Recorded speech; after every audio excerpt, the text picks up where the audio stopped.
everyone, my name's Amy. I'm one of the very lucky keepers here to get to look after our beautiful otter family here. Our group here is an Asian small-clawed otter group, or also called the Oriental small-clawed otter species.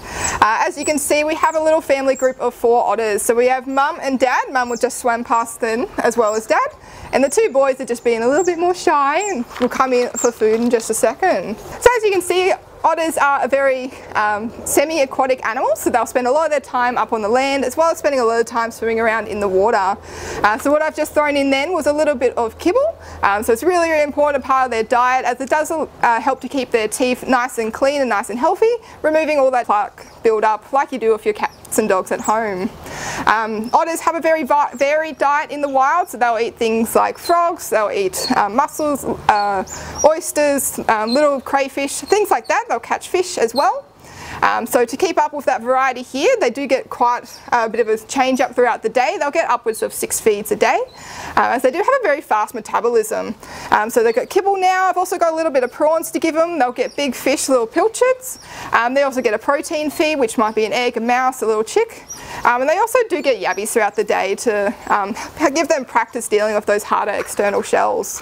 To also give them a little bit more variety, we do add in a few extra feeds, so we might give them oysters and other things like that to change it up and give them a little bit more of a challenging feed. Now as they're swimming around, you see when they do grab that food, they are an incredibly dexterous species. So Asian small-clawed otters are the smaller species of otters, but they're also incredibly handy. So they're very good at using those hands to manipulate the food, bring it up to their mouth, make it much easier for them to eat their food. As well as that, we'll quite often change up their feeding styles and we'll put out food hidden in amongst the rocks, and so they'll use those hands of theirs to manipulate, move those rocks out of the way to get to those tasty little treats that are hiding in underneath the water. So with our little group of 4 otters here, we do have 3 males and 1 female. So the group structure is Mum and Dad. So Mum Jafar, she's the one just swimming past perfectly now. She's a very sweet little otter. She's very maternal. She does love her sons very well, and she loves Harry as well. Harry is a fantastic father, so otters have an interesting social dynamic, and they will form little family groups. And while in the raising of pups, when they had the younger litter, Harry has a really big role to play as well. He's responsible for bringing food to Mum Jafar while she's nursing those pups. And likewise, we have 2 brothers here as well. So we have an older brother called Ang and a younger brother Ty. So when Ty was a little baby pup himself, even Ang got involved as well, helped to look after his little brother.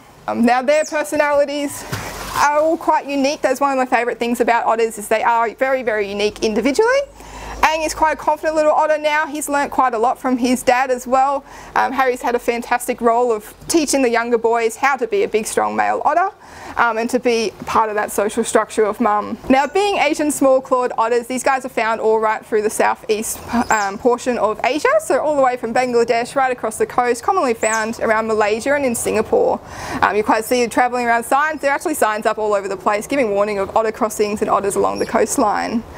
They can be found in a variety of different bodies of water as well. They'll be found in creeks and rivers, but also, like I said, around Singapore, they'll be found along the coastlines as well. So they do have quite the plethora of territories they will claim out in the wild. Now, a typical Asian small-clawed otter's day is a very, very busy one, full of many activities. So they'll spend upwards about half to 3/4 of the day out foraging. But another really big portion of the day is they'll spend it grooming their fur. Now, being an aquatic species, they have quite an interesting fur in terms of they do have a 2-layered fur. And they will actually groom through air into that fur, and it creates like an insulation layer. And you'll see when they do dive into the water, a whole lot of bubbles come off.